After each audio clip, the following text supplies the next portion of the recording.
Hello बच्चों, कैसे हैं आप। आज हम कक्षा 6 विषय सामाजिक विज्ञान अध्याय 5 राज्य, राजा और एक प्राचीन गणराज्य, इसके सभी प्रश्न उत्तरों को देखने वाले हैं। पाठ के अंदर के प्रश्न। प्रश्न 1, इस यज्ञ अश्वमेध में उपस्थित होने वालों की एक सूची बनाओ। पेशे के आधार पर वहाँ कौन कौन से वर्ग शामिल थे। उत्तर है यज्ञ अश्वमेध में उपस्थित होने वाले लोग। नंबर 1, राजा जो यज्ञ करता था। नंबर 2, पुरोहित। नंबर 3, राजा का सारथी। नंबर 4, राजा के सगे संबंधी, रानियां, पुत्र आदि। नंबर 5, अन्य आमंत्रित राजा। नंबर 6, विश्व अथवा वैश्य जैसे सामान्य लोग आदि। पेशे के आधार पर वहाँ ब्राह्मण, क्षत्रिय तथा वैश्य वर्ग शामिल थे। प्रश्न 2, महाजनपदों के राजा ऋग्वेद में उल्लेखित राजाओं से किस प्रकार से भिन्न थे। दो अंतर बताओ। उत्तर है कि महाजनपदों के राजा ऋग्वेद में उल्लेखित राजाओं से निम्न प्रकार से भिन्न थे। तो देखिए, एक तरफ तो लिखेंगे ऋग्वेद के राजा और एक तरफ महाजनपद के राजा। तो ऋग्वेद के राजा कैसे थे। तो नंबर 1, ऋग्वेद के राजा बड़ी राजधानी और महलों में नहीं रहते थे। महाजनपदों के राजा बड़ी राजधानी और महलों में रहते थे। नंबर 2, ऋग्वेद के राजा स्थायी सेना नहीं होती थी, जबकि महाजनपदों के राजाओं के पास में स्थायी और बड़ी सेना होती थी। तो ये ऋग्वेद के राजा और महाजनपद के राजाओं में विशेष अंतर है। प्रश्न 3, आखेटक तथा खाद्य संग्राहक राजाओं को क्या देते होंगे। उत्तर है आखेटक तथा खाद्य संग्राहक राजाओं को निम्न वस्तुएं देते होंगे। नंबर 1, आखेटक राजाओं को मांस, अंडे, खाल, सींग तथा कभी कभी जंगली जानवर पकड़ करके देते होंगे।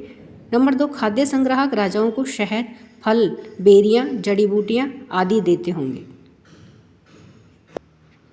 प्रश्न 4, क्या तुम बता सकते हो कि राजा इन कृषि संबंधी परिवर्तनों को प्रोत्साहन क्यों देते होंगे।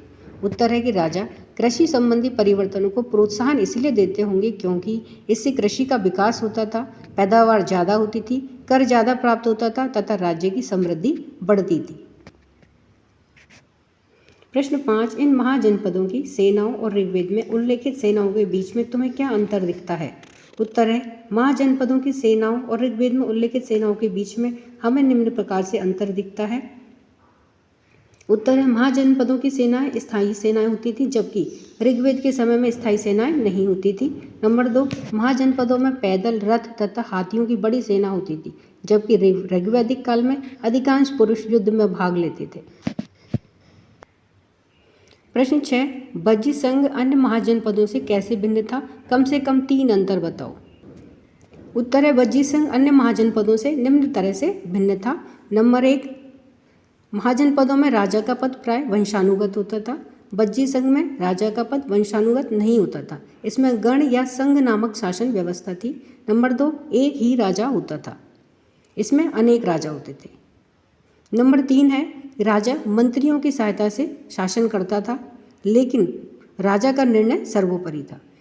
और बज्जी संघ में सभाओं में बैठ कर के सभी सदस्य बातचीत, बहस और वाद विवाद के द्वारा तय करते थे कि क्या करना है। प्रश्न 7, क्या एथेंस में वास्तव में जनतंत्र था। उत्तर है नहीं, एथेंस में वास्तव में जनतंत्र नहीं था। वहाँ औरतों को नागरिक का दर्जा नहीं मिलता था।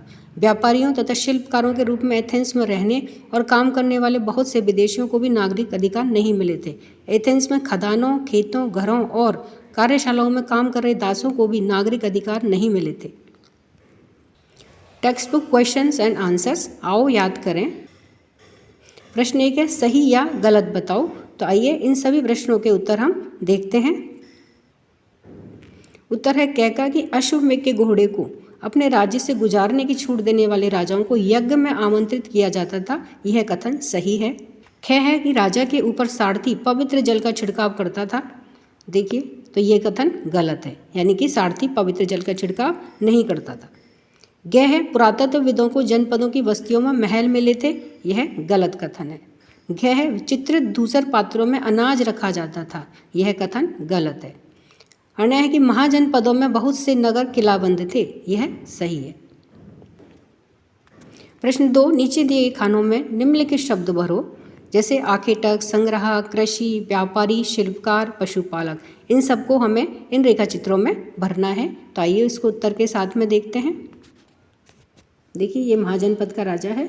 इसमें कृषक, पशुपालक, आखेटक संग्राहक, व्यापारी और एक शिल्पकार। प्रश्न 3, समाज के वे कौन से समूह थे जो गणों की सभाओं में हिस्सा नहीं ले सकते थे? उत्तर है स्त्रियां, दास तथा कमकार, भूमिहीन, खेतीहर, मजदूर गणों की सभाओं में हिस्सा नहीं ले सकते थे। आओ चर्चा करें। प्रश्न 4, महाजनपद के राजाओं ने किले क्यों बनवाए? उत्तर है महाजनपद के राजाओं ने निम्न कारणों से किले बनवाए। नंबर 1, दूसरे राजाओं के द्वारा आक्रमणों से सुरक्षा के लिए। नंबर 2, अपनी समृद्धि तथा शक्ति का प्रदर्शन करने के लिए। नंबर 3, लोगों तथा क्षेत्र पर सरलता से नियंत्रण रखने के लिए। आओ करके देखें। प्रश्न 5, क्या तुम्हारे राज्य में प्राचीन जनपद थे? अगर हाँ तो उनके नाम लिखो, अगर नहीं तो अपने राज्य के सबसे नज़दीक पड़ने वाले जनपदों के नाम बताओ। उत्तर है हाँ, हमारे राज्य उत्तर प्रदेश में प्राचीन जनपद थे। उत्तर प्रदेश में मेरठ के पास हस्तिनापुर और एटा के पास में अतरंजी खेड़ा इनमें प्रमुख है।